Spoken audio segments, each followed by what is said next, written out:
মহিষ্মতি। বাহুবলী সিনেমার দৌলতে আমরা কম বেশি সকলেই এই নামটার সঙ্গে খুবই পরিচিত। মধ্যপ্রদেশের মধ্যে প্রাচীন যে মালওয়া বা মালব রাজত্ব ছিল তার মধ্যে দুটি ভাগ ছিল। প্রথম ছিল মহিষ্মতি আর দ্বিতীয় ছিল অবন্তিকা। আমি আগের দিন উজ্জয়িন ট্রিপে বলেছিলাম যে উজ্জয়িনের প্রাচীন নাম ছিল অবন্তিকা, আর আরেকটি অংশ সেটি ছিল মহিষ্মতি। এই মহিষ্মতির বর্ণনা আমরা রামায়ণ এবং মহাভারত দুটোতেই পেয়ে থাকি। কিন্তু সিনেমায় যে মহিষ্মতি আর বর্তমান এখানে যে অরিজিনাল মহিষ্মতি সেটাকে রিলেট করতে পারবেন না আপনারা। সিনেমার মহিষ্মতি আর বর্তমানে মহিষ্মতি দুটো আলাদা। কেন না, সেখানে আলাদা করে সেট তৈরি করা হয়েছিল যার সাথে এর কোনো মিল নেই। আর মহিষ্মতি বললেও এখন কেউ চিনবে না, যেটা চিনবে সেটা হলো মহেশ্বর বললে। Good morning friends, the final ডেস্টিনেশনের আর একটা নতুন ব্লগে আপনাদের আরও একবার স্বাগত জানাই। আজকে চলে এসেছি মধ্যপ্রদেশের আরেক শহর নর্মদা তীরের ঐতিহাসিক মহিষ্মতি অর্থাৎ মহেশ্বরে। আসুন ঘুরে দেখি অহল্যাবাই হোলকারের মহেশ্বর অর্থাৎ মহিষ্মতি।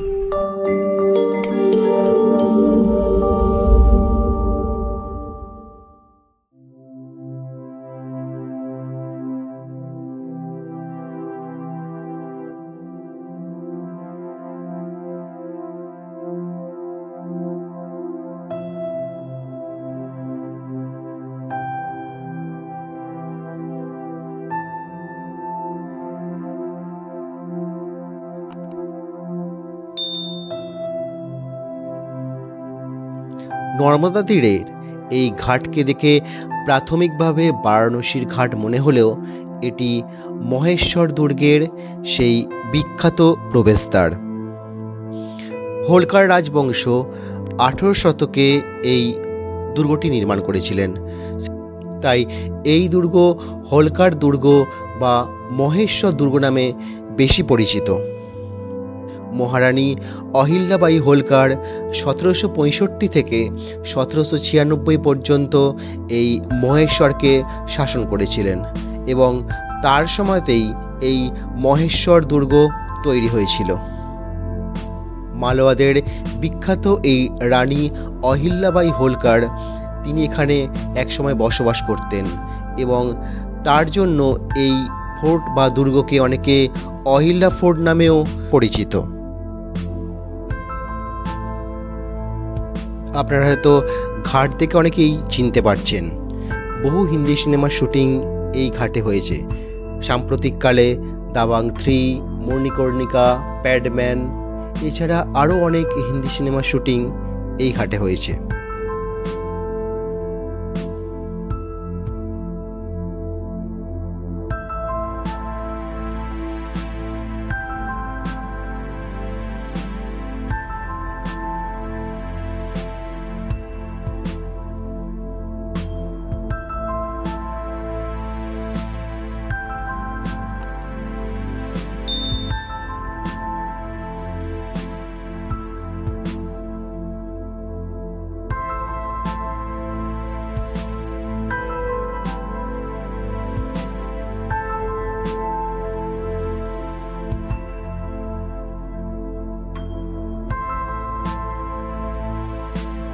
চলুন এবার দুর্গের ভিতরে যাওয়া যাক।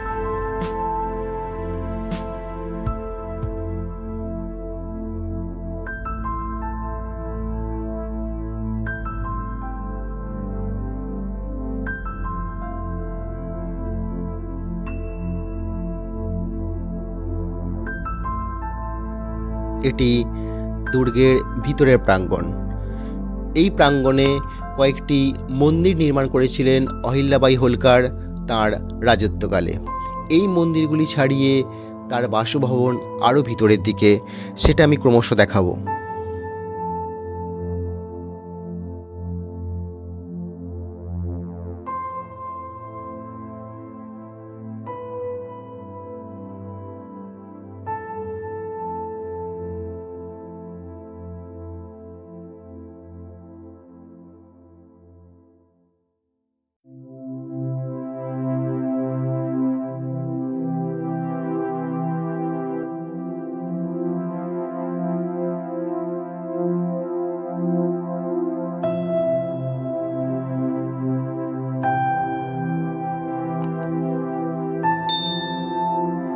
জায়গাটি পাথরে খোদাই করা এক যুদ্ধের ছবি।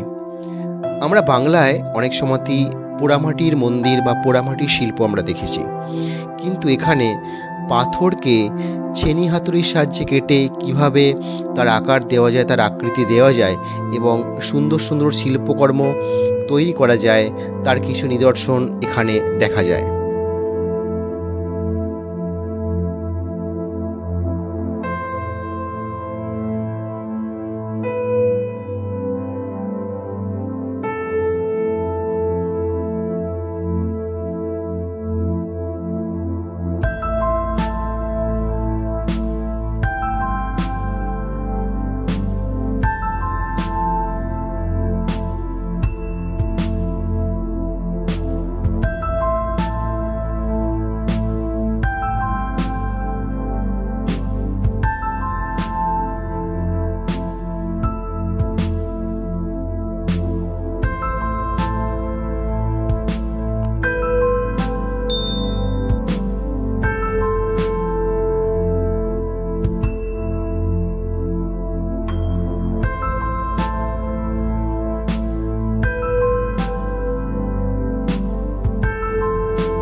দুর্গের প্রাচীরের ওপর থেকে নর্মদা নদীর এক মনোরম দৃশ্য।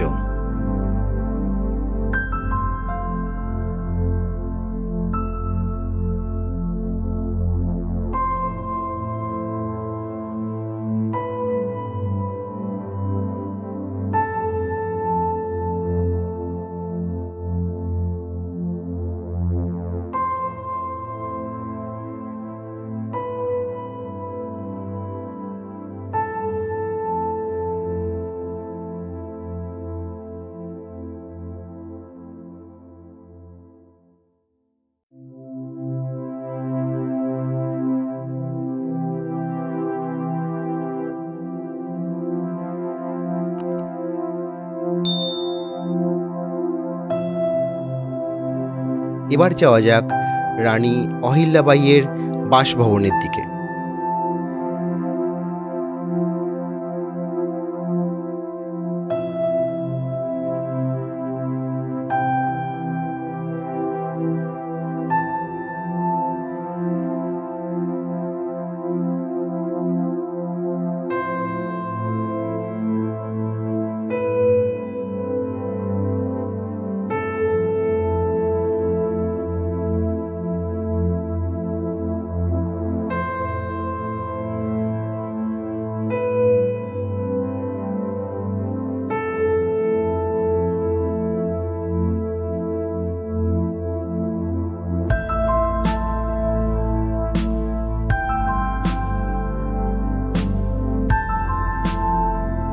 ইনি হলেন সেই বিখ্যাত মারাঠা রানী অহিল্যাবাই হোলকার।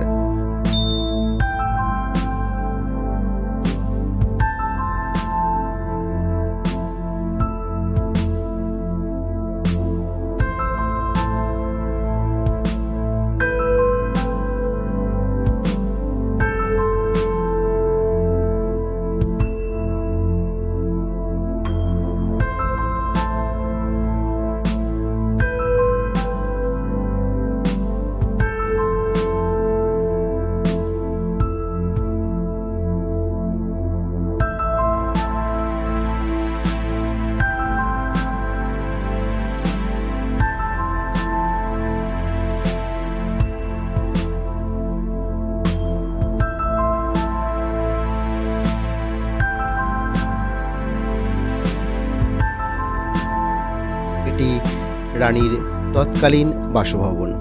এখানে তার উত্তরসূরিরা এখনও বসবাস করেন এবং নিচের অংশে রানীর ব্যবহৃত কিছু জিনিসপত্র মিউজিয়াম আকারে সংরক্ষিত আছে।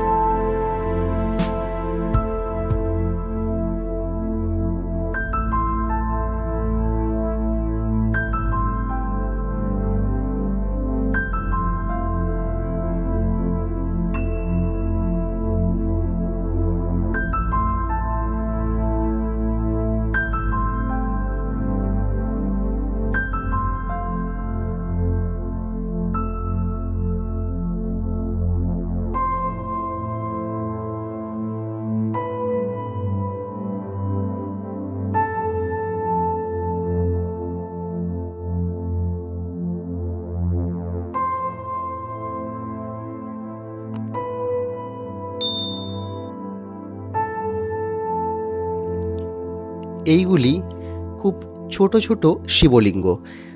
রানীর সময় হইতে বর্তমান সময় পর্যন্ত প্রতিদিন নর্মদা নদী থেকে মাটি তুলে 5 জন পুরোহিত এই 11,000 শিবলিঙ্গ প্রতিদিন তৈরি করেন সকালবেলায় এবং এগুলির বিসর্জনও সেই দিনই করে দেওয়া হয়।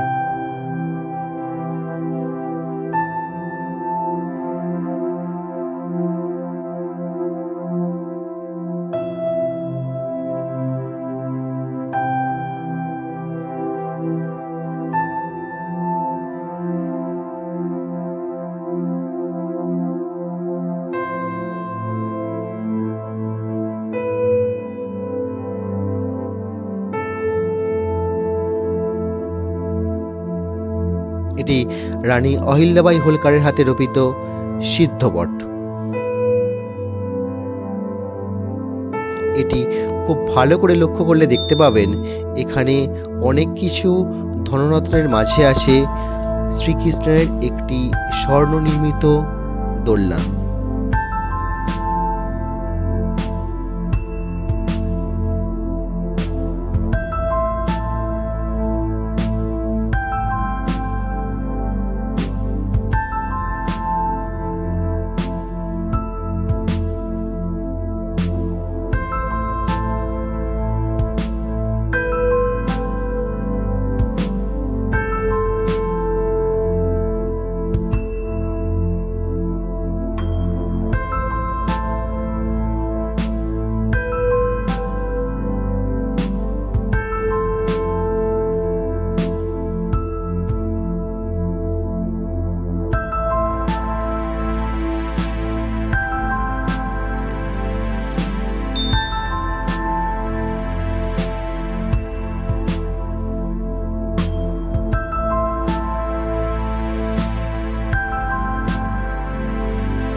ফ্রেন্ডস, এখন এসেছি সহস্রার্জুনের মন্দিরে, যিনি গুপ্তকাশী থেকে মাহিষ্মতি তৈরি করেছিলেন।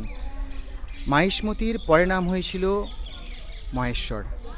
আর এখানে আরেকটি আছে, এটাও শিব মন্দির, রাজেশ্বর মন্দির, যেটি স্বয়ং পরশুরাম তৈরি করেছিলেন বলে বিশ্বাস করা হয়। এবং এখানে আরও একটি বিশেষত্ব যে এখানে 550 সাল আগে যে প্রদীপ জ্বালানো হয়েছিল তার শিখা এখনও বিদ্যমান।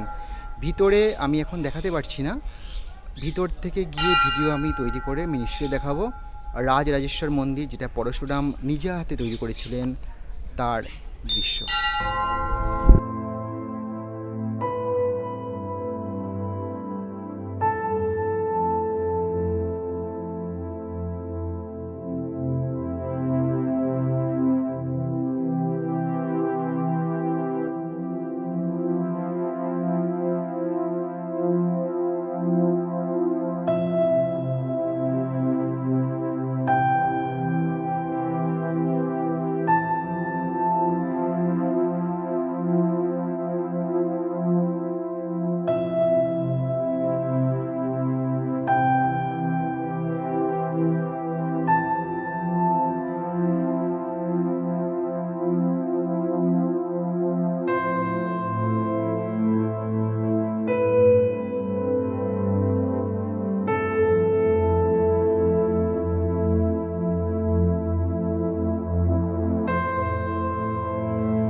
সবশেষে সেই পুণ্যতোয়া মা নর্মদার তীরে।